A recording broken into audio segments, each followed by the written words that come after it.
For a long time, I've wanted eafc/FIFA to finally have some healthy competition, as they have dominated the space with lazy cash grabs every year. A little while ago, I played UFL, which was being labelled as the FIFA killer. Although it certainly wasn't perfect, there were glimpses of something promising. A lot of time has passed and changes have been made since then, and the full finished release is here. Is UFL really worth playing? After hours of trying it out, this is my brutally honest view with no BS.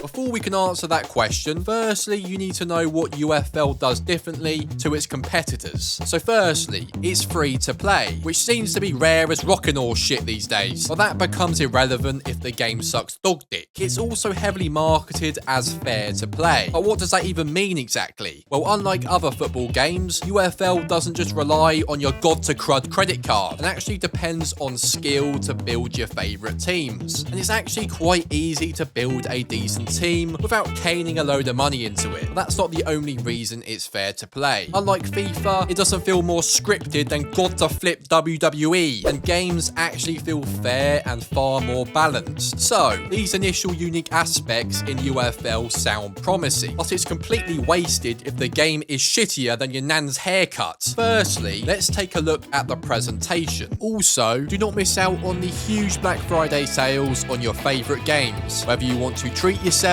or buying for Christmas, this is the time to do it. I always wait till this time of year so I can cap some major good deals, and Instant Gaming will have new sales and offers every day between the 29th of November and the 2nd of December. Just click the link in the description down below and click this button to get alerted by email when the sales go live, and don't miss out. So right off the bat, it's great to see the lineup cutscenes back again, as for some reason eafc removed it from their game. The presentation and cutscenes are actually surprisingly decent, despite not having the licenses to replicate what you would see on TV. And for that reason, I did kind of expect them not to put too much focus on the presentation, but they've done a really great job. Graphics aren't anything to write home about, but they have definitely improved since I last played this, and players do look pretty close to their real life counterparts, which is great to see. And let me know in the comments whether you think player models look better in UFL or not. But as we get into the actual gameplay, bloody hell, the difference when compared to the earlier builds I played months ago is striking. It's hard to express how much smoother the gameplay feels and how tackling, passing and shooting has improved. Beforehand, certain aspects felt quite arcadey and clunky at times, especially when dribbling towards the opposition's defence. Now, although it's still not perfect, it feels like you have so much more control over the ball, and slide tackles look and feel miles better. Defending instantly feels far easier when compared to eafc, and to be fair, it did feel like the game was helping me quite a lot by making lots of interceptions, but that could be partly because my opponents seem to be worse than the state of my toilet pan. Around and run the clock down.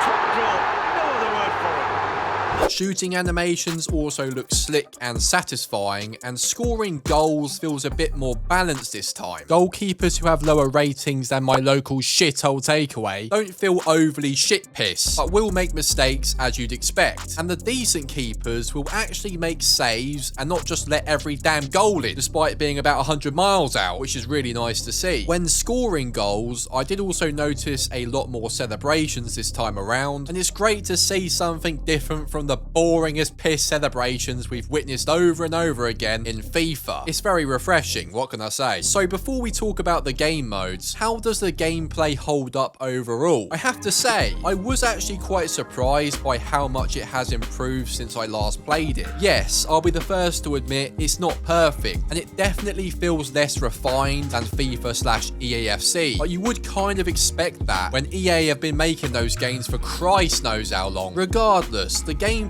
is definitely fun and enjoyable, and if you're wanting to play a football game that is tailored to those who just want to pick it up and enjoy it straight away without the defending being frustrating and overly difficult, you'll 100% enjoy this. However, this is completely irrelevant if the rest of the game is utter dog shit. So UFL is primarily an online focused game, and the main game mode is essentially FIFA Ultimate Team without the bollocks and AIDS, and is called Global Online Football League. As mentioned before, before, gaining CP to purchase players isn't difficult to do, and you won't be forced to open packs or buy FIFA points to build a decent team, which is amazing. In this mode, you can purchase players, kits, skins, balls, and more, and it's nothing you haven't seen before, but I think the skins are a neat feature, as you can apply them to your current squad to make the card itself look the dog's bollocks, whilst improving certain stats. But to be 100% honest, playing football games online isn't really something I do that much these days, as I do prefer playing career mode, mainly because I value my monitor screen and controllers so damn much, and I don't want them twatted through the screen.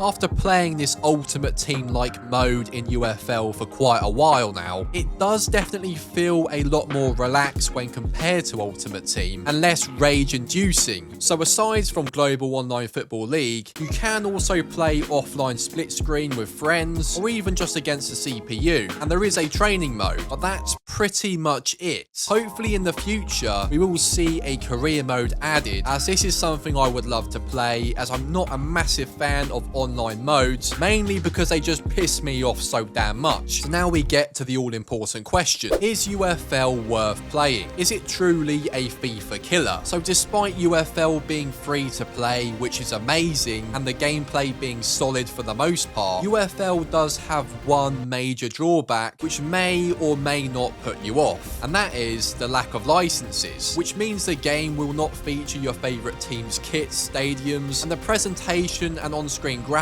won't replicate what you see in real life. But to be honest, this won't be the end of the world for some people, as all your favourite players are still in the game, and it's also something that UFL can't really do too much about. But on the plus side, there are a select few real-life teams you can play as, which is one good thing at least. So with this in mind, I can't really call UFL a true FIFA killer when eafc has so many god-to-hell licenses, along with hundreds of real-life teams and kits. However, considering it's free to play, you should definitely give it a try on the 5th of December, and let me know your honest thoughts in the comment section down below. I'd be really interested to know what you think about it. Personally, I think the biggest aspect I'd like to see introduced going forward is more offline modes, such as manager and player career mode, as I would love to play a football career mode that isn't the same damn thing every year, as it's got to be the most neglected game mode of all time in FIFA/eafc, with their sole focus on damn Ultimate Team, the money-grabbing bastards. Regardless, I would love to know your honest thoughts in UFL, and whether you think it can compete with FIFA in the future, and to find out whether Star Wars Outlaws is finally worth playing after a major update, you've got to check out this video. Make sure to click the card on screen, you won't want to miss it. Thank you guys for watching as always, and I'll see you next time.